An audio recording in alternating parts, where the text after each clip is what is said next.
Hello, Misizens! Welcome back to my YouTube channel. Magluluto tayo ngayon ng Ginisang Sayote.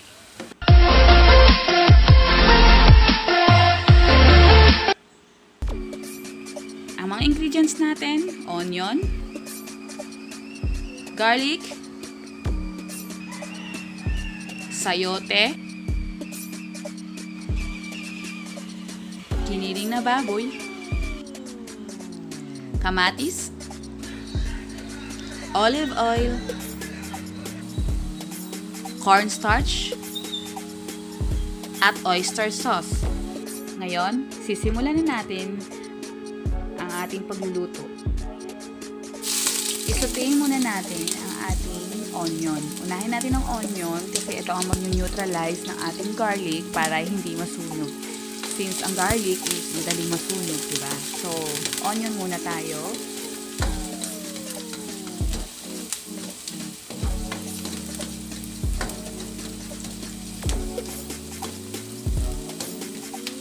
Bango.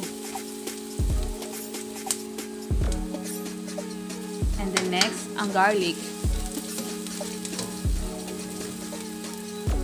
In this way, hindi masusunog kaagad-agad ang ating garlic dahil nauna na ang onion. At ilagay na natin ang ating giniling na baboy. Kung mapapansin niyo, ang ating giniling na baboy ay parang firm kasi hinuhugasan ko muna ito at in-strain para mawala yung excess water niya. So, hinuhugasan ko muna lagi bago ko isama sa pagluluto ang giniling na baboy. Lagyan na rin natin ng sa umpisa pa lang ang salt at maging ang ground pepper para magkaroon na siya ng lasa.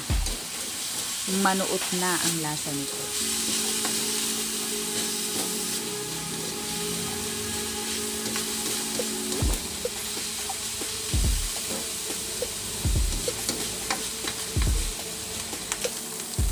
Next step, ang ating kamatis.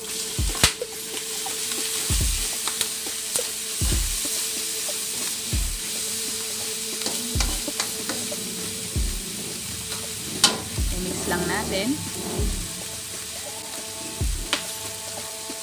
At lagyan natin ng konting water para lumambot ang ating giniling at maging ang ating tomato.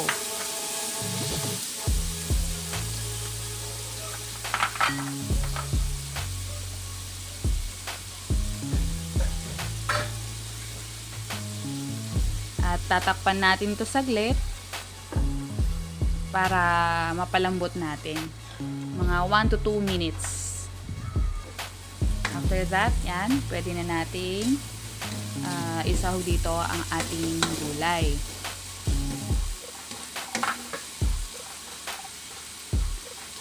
So, ilalagay na natin ang ating sayote. Nakakat siya ng diced. Kasi, pag ganito kasi ang pagkakakat, ito yung hindi masyadong na-overcook at ang tendency niya is nagiging crunchy pa siya. So, mas masarap may konting takatak sa pagkagat. Kaya, ginawa ko siyang diced.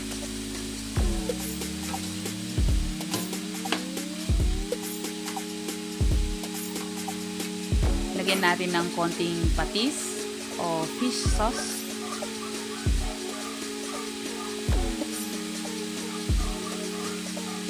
Tansyahin nyo na lang po. Depende sa choice nyo, sa taste nyo, kung gaano kadami.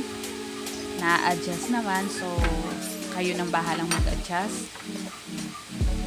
At ang favorite ko, oyster sauce. Oyster sauce na manamis-namis. Pero, ang tamis nito ay hindi nakakaumay.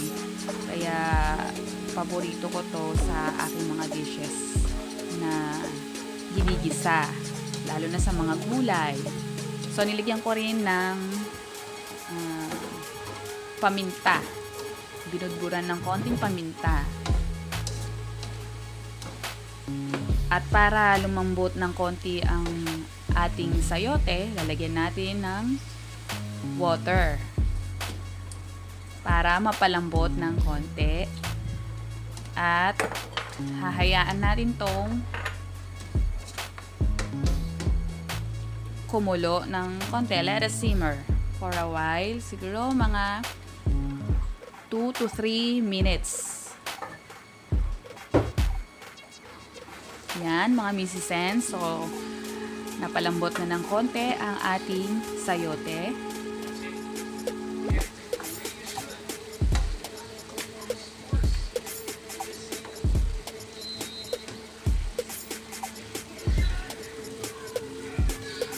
Mix it very, very well.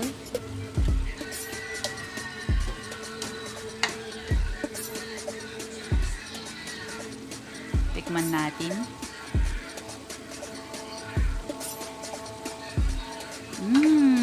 Ayos na ang lasa.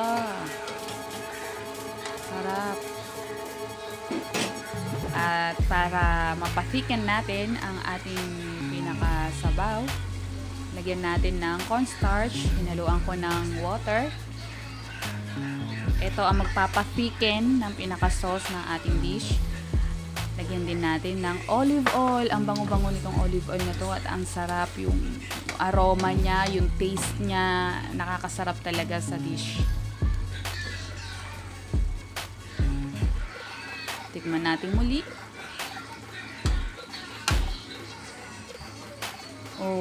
Iba talaga nagagawa ng olive oil. Meron siyang kakaibang taste na naibibigay. Ito na, okay na to mga ka-misizens. Luto na. Pwede na nating i-serve. Turn off the fire. Okay, mga misizens, ito na ang ating ginisang sayote. Kung mapapansin ninyo, wala akong ibang sinahog na gulay. Like, kung tutuusin, pwedeng lagyan to ng carrots para magkaroon ng other color din yung ating sayote. Pero hindi kasi lahat ng veggies ay pwede sa ating mister dahil meron din siyang kondisyon na may mga root crops na hindi pwede sa kanya. So, limited din ang gulay na isinasahog ko. Pero, since itong sayote, napaka masustansya, okay na rin ito. At ang sarap nitong dish na to. Siguradong magugustuhan din ng mga chikiting, ng mga kids ninyo dahil napaka simple, masarap. Masarap ang ginisang sayote na to. Try nyo mga misizens. Maraming salamat. Please don't forget to subscribe and like this video.